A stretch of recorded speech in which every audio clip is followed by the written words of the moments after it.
आज हम गौतम बुद्ध की इस कहानी के माध्यम से जानेंगे कि कैसे जीवन के बुरे समय को समाधान की ओर ले जा सकते हैं। हर व्यक्ति के जीवन में कभी न कभी बुरे समय का आना तय होता है।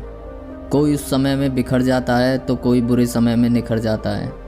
आज हम देखेंगे कि कैसे जीवन के बुरे समय को हम सकारात्मक रूप में बदल सकते हैं। जब एक गांव में महात्मा बुद्ध अपना प्रवचन दे रहे थे, तब उनसे मिलने एक व्यक्ति आता है। वह बुद्ध से कहता है कि हे महात्मा, मैं अपने जीवन से काफ़ी हताश हूँ। मैं काफ़ी कोशिशें करने के बाद भी अपने परिवार को खुश नहीं रख पाता। मैं अपने जीवन में कुछ नहीं कर पा रहा हूँ। कभी कभी मुझे अपनी ज़िंदगी को ख़त्म करने का ख्याल भी आता।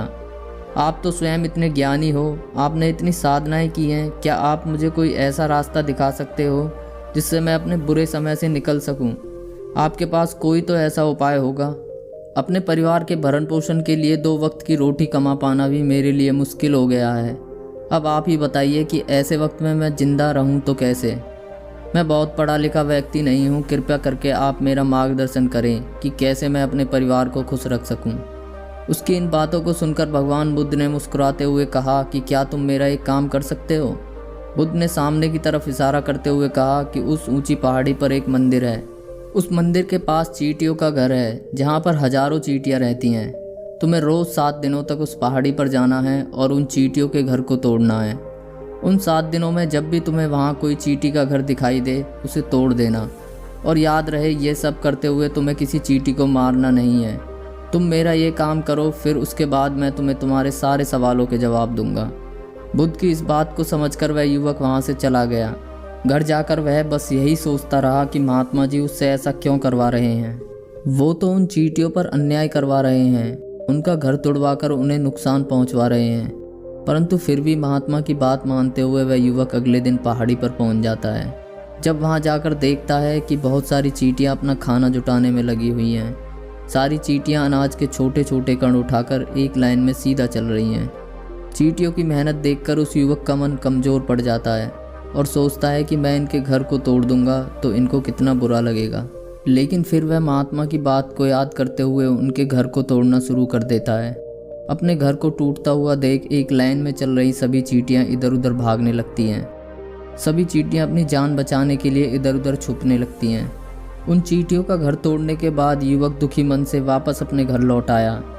वह काफ़ी दुखी था, पश्चाताप से भरा हुआ था। रात को बिस्तर पर लेटे हुए सोचा कि अब अगले दिन जाने से क्या फ़ायदा। अब तो उन चींटियों का घर तबाह हो चुका है। महात्मा ने 7 दिनों तक यही करने को कहा था, पर मैं एक ही दिन में अपना काम पूरा कर चुका हूँ। परंतु फिर भी कुछ विचार करके वह अगले दिन सुबह उठकर उस पहाड़ी पर पहुँच जाता है। जब वह उसी जगह पर पहुँचता है तो देखता है कि चींटियों ने फिर से अपना घर उसी जगह पर बना लिया है और सभी चींटियाँ फिर से अपना खाना जुटाने में लगी हुई हैं। यह देखकर वह युवक सोचता है कि ये चींटियाँ कितनी मूर्ख हैं। जब इनको पता है कि कल ही यहाँ इनका घर तोड़ा है, फिर भी वहीं अपना घर दोबारा बना लिया।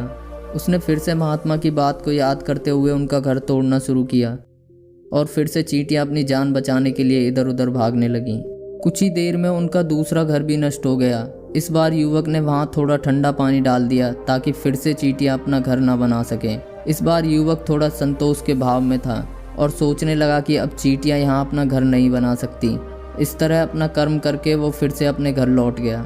रात को सोते समय वो सोचने लगा कि क्या महात्मा उससे सही करा रहे हैं, क्या किसी का घर तोड़ना सही है। लेकिन फिर भी उसने निश्चय किया कि पहले मैं अपना काम पूरा कर लेता हूँ और फिर 7 दिनों बाद पता चलेगा कि वो मुझसे ऐसा क्यों करवा रहे हैं। अगले दिन सुबह उठकर वो फिर उसी पहाड़ी की ओर निकल जाता है। जब पहाड़ी पर उसी जगह पहुँच जाता है तो देखता है इस बार वहाँ कोई घर नहीं है। ये देखकर वो बहुत खुश हो जाता है। सारी चींटियाँ वहाँ से भाग चुकी थीं। अब उसने सोचा कि अब मेरे रोज़ रोज़ यहाँ आने से क्या फ़ायदा। महात्मा जी ने मुझे 7वें दिन आने के लिए कहा था, परंतु आज तीसरा ही दिन है और सारी चींटियाँ यहाँ से जा चुकी हैं। यही सोचकर उसने निश्चय किया कि अब वह सीधा महात्मा जी के पास जाएगा और उन्हें सारी बात बता देगा। जब वह मुड़कर जाने लगा तो देखा कि बहुत सारी चींटियाँ एक ही कतार में चल रही हैं। हर रोज़ की तरह वह अपने लिए खाना जुटा रही हैं। उसने देखा कि सभी चींटियाँ अब नए घर में वास कर चुकी हैं। ये नया घर उनके पुराने घर से थोड़ी दूरी पर था। उसने सोचा कि महात्मा को पता था कि चींटियाँ अपना नया घर बना लेंगी, इसलिए मुझे 7 दिनों तक ऐसा करने को कहा था। ये विचार करके वो उनके नए घर को तोड़ने के लिए पहुंच जाता है। उसने फिर से बिना किसी चींटी को नुकसान पहुंचाए उनके घर को तोड़ना शुरू किया।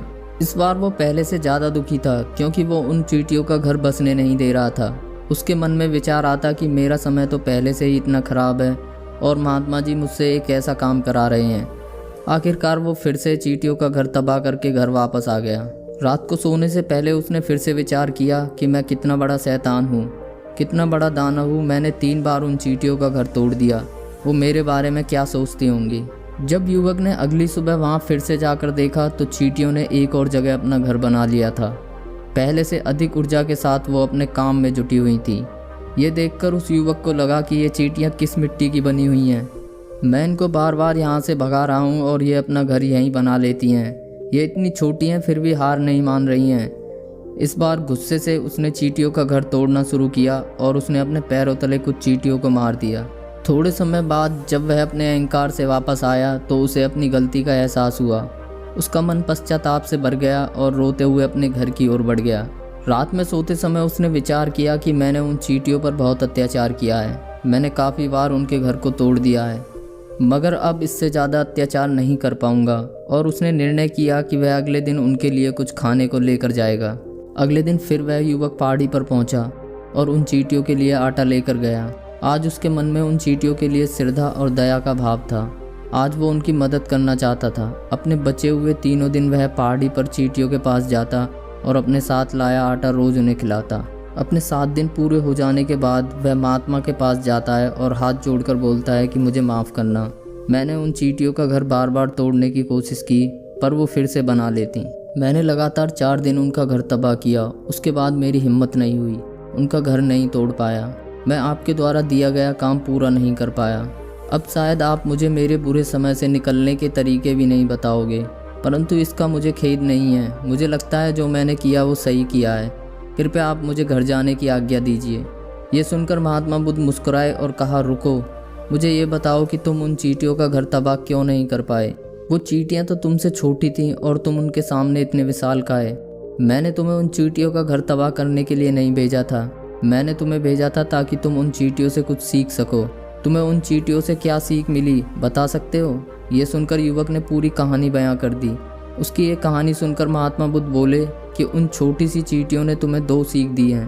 पहली सीख, तुमने कितनी बार उनके घर को तोड़ने की कोशिश की, कितनी बार प्रयास किया कि उनका घर तबाह हो जाए, लेकिन वो हर बार नया घर बना लेती। उन्होंने कभी हार नहीं मानी। अगर वो हार मान लेती तो वो चींटियाँ तुम्हें वहाँ पर नहीं मिलती। जीवन कार्यशीलता का नाम है, कर्मशीलता का नाम है।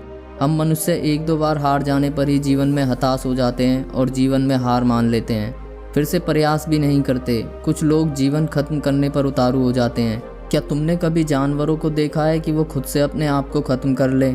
जानवर चाहे कितना भी भूखा क्यों ना हो, वो अपनी ज़िंदगी में कितना भी दुखी क्यों ना हो, पर वो कभी आत्महत्या नहीं करता।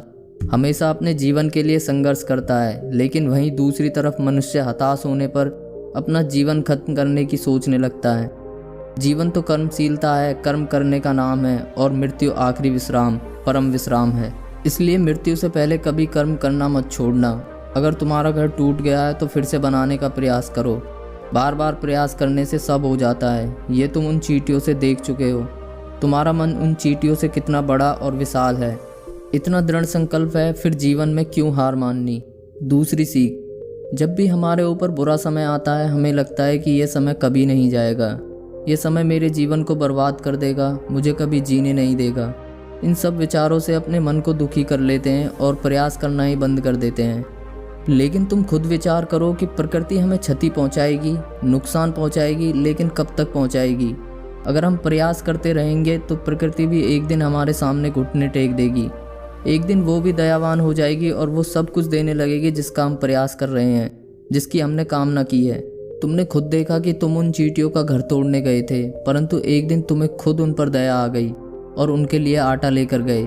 इसी तरह अगर तुम भी अपने जीवन में कभी हार नहीं मानोगे तो एक ना एक दिन प्रकृति को तुम पर दयावान होना ही होगा।